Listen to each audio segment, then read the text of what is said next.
पुस्तक का नाम शब्द ब्रह्म नाद ब्रह्म।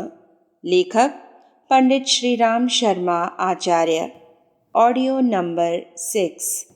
संगीत की जीवनदात्री क्षमता। पाश्चात्य देशों में पिछले दिनों संगीत द्वारा रोग निवारण की दिशा में बहुत शोध कार्य हुआ है। तदनुसार ऐसे सूत्र ढूंढ निकाले गए हैं कि जिनके सहारे विभिन्न रोगों के रोगियों की चिकित्सा विभिन्न स्वर प्रवाहों और वाद्य यंत्रों की सहायता से की जाती है। इंग्लैंड के डॉक्टर मीड और अमेरिका के एडवर्ड पोडोलॉस्की ने अपने लंबी शोध का निष्कर्ष यह बताया कि संगीत से नाड़ी संस्थान में एक विशेष प्रकार की उत्तेजना उत्पन्न होती है, जिसके सहारे शरीरगत मल विसर्जन की शिथिलता दूर होती है। मलमूत्र, स्वेद, कफ आदि मल जब मंद गति से रुक रुक कर निकलते हैं तो ही विभिन्न प्रकार के रोग उत्पन्न होते हैं। यदि मलों का विसर्जन ठीक तरह से होने लगे तो फिर रोगों की जड़ ही कट जाए।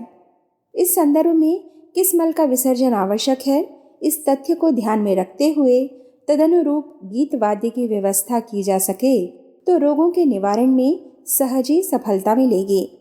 संगीत चिकित्सा का यही आधार है। सोवियत रूस के अस्पतालों में प्रोफेसर SV फैकफ ने संगीत के प्रभाव का अन्वेषण करके यह पाया है कि उस उपचार का प्रभाव नाड़ी संस्थान की विकृतियों पर और मनोविकारों पर बहुत ही संतोषजनक मात्रा में होता है। डॉक्टर वॉल्टर H वॉल्से के अनुसार जुकाम, पीलिया, अपच, यकृत शोथ, रक्तचाप जैसे रोगों की स्थिति में उपयोगी संगीत का अच्छा प्रभाव होता है। जर्मनी के मनोरोग चिकित्सक डॉक्टर वॉल्टर क्यूब का कथन है कि मनोविकारों के निवारण में संगीत को सफल उपचार के रूप में प्रयुक्त किया जा सकता है।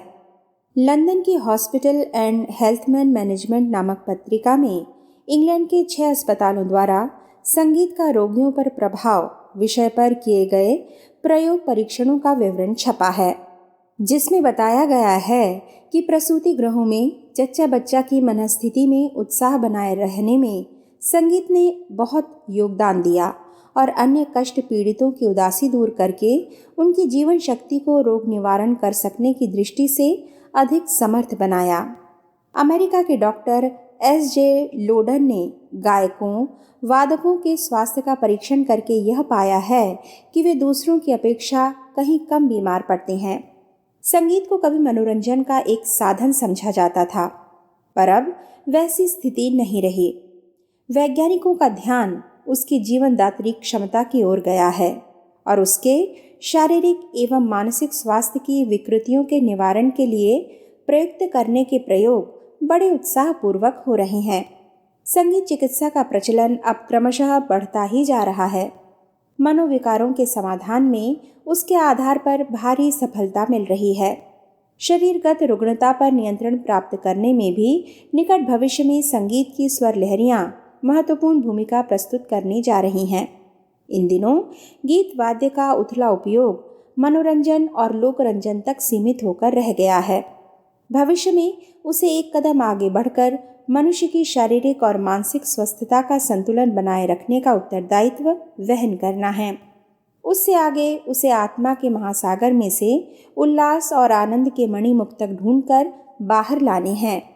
डॉक्टर एरोल्ड आइवर का एक लेख लंदन की मेडिकल न्यूज़ पत्रिका में छपा है, जिसमें उन्होंने संगीत द्वारा स्वास्थ्य संरक्षण और दीर्घ जीवन की संभावनाओं पर शोधपूर्ण प्रकाश डाला है। उन्होंने कुछ विश्व प्रसिद्ध गायकों की सूची प्रस्तुत की है और बताया है कि पूछने पर वे लोग अपने अच्छे स्वास्थ्य का आधार अपनी संगीत प्रिय अभिरुचि को ही बताते हैं।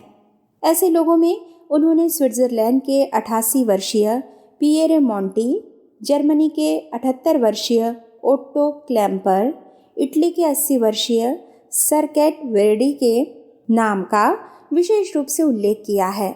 इन लोगों ने न केवल सिद्धांत रूप से वरन प्रयोग परीक्षणों द्वारा भी यह सिद्ध किया है कि संगीत को स्वास्थ्य संवर्धन का एक महत्वपूर्ण आधार बनाया जा सकता है और उससे औषधि उपचार जैसा ही लाभ उठाया जा सकता है।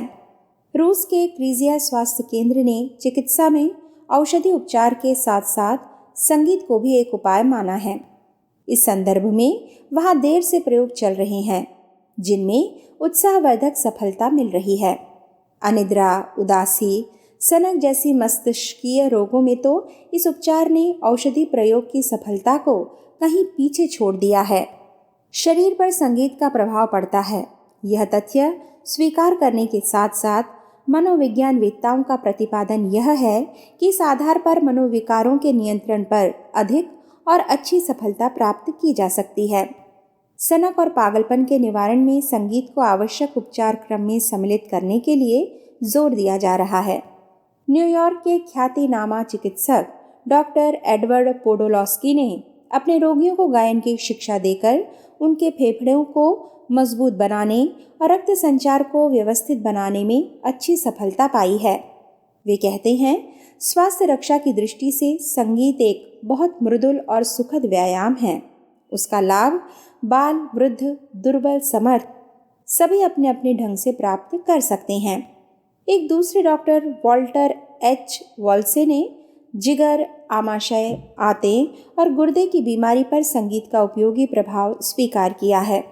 पाचन और मल विसर्जन की क्रिया को उत्तेजित और व्यवस्थित करने में उन्होंने संगीत के प्रभाव को स्वीकार किया है। स्वास्थ्य विशेषज्ञ डॉक्टर वर्नर मैकफेडेन भी संगीत को उपयोगी व्यायाम मानते थे।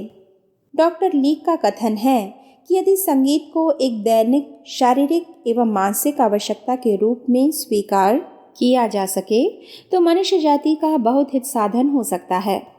दार्शनिक पाइथागोरस ने संगीत की उपयोगिता स्वास्थ्य संरक्षण, चरित्र गठन और आत्मिक प्रगति के इन तीनों प्रयोजनों को पूरा कर सकने की तीनों दृष्टियों से स्वीकार किया है।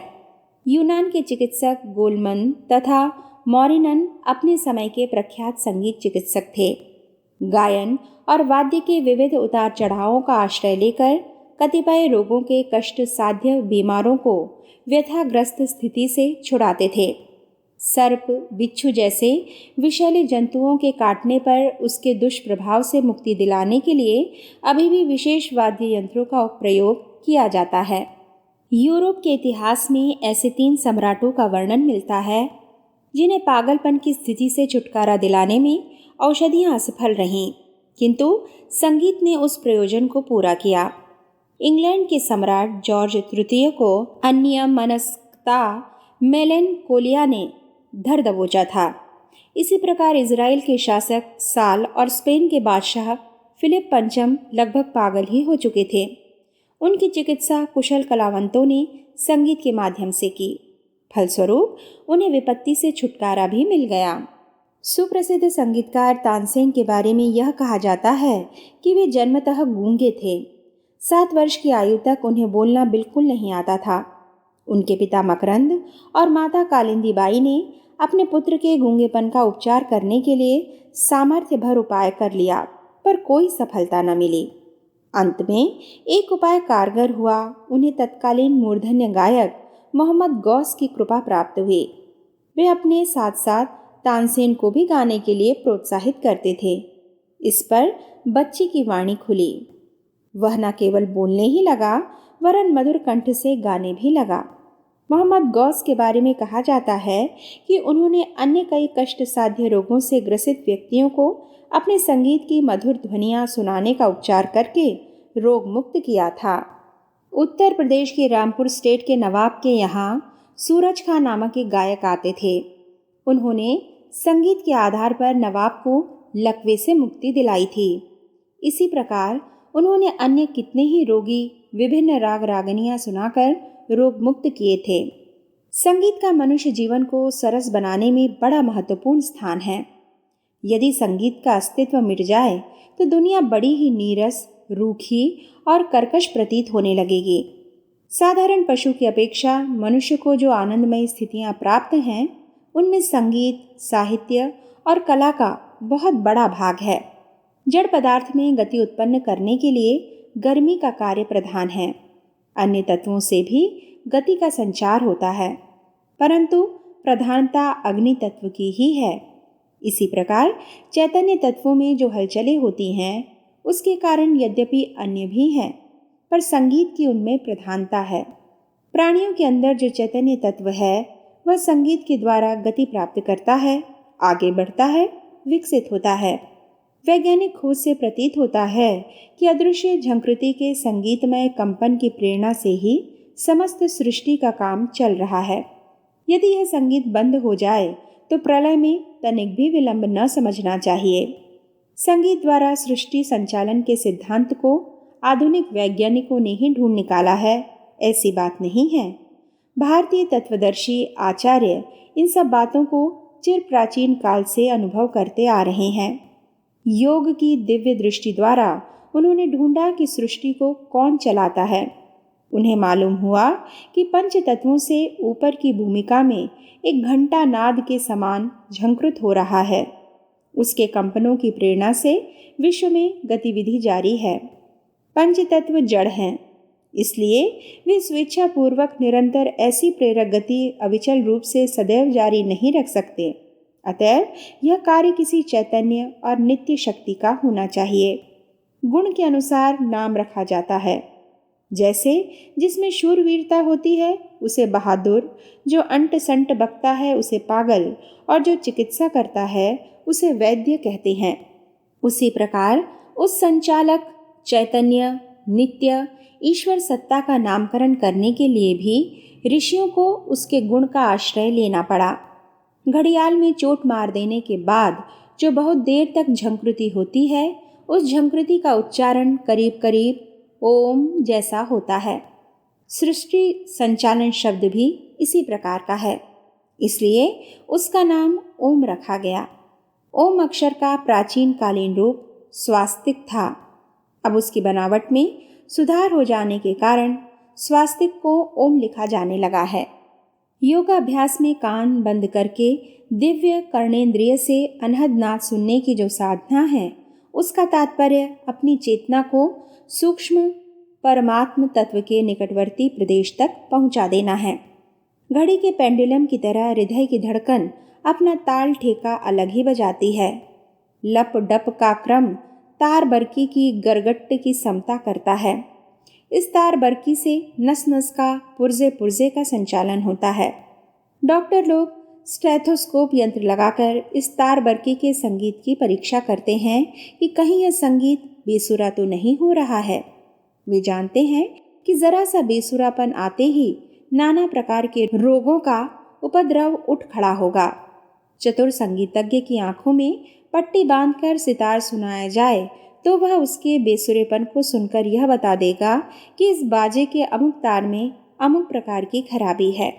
इसी प्रकार से हृदय की धड़कन या नाड़ी की धड़कन का अनुभव करके उसके बेसुरेपन के आधार पर चिकित्सक लोग यह बताते हैं कि शरीर के किस पुर्जे में क्या खराबी आ गई है, क्या रोग हो गया है।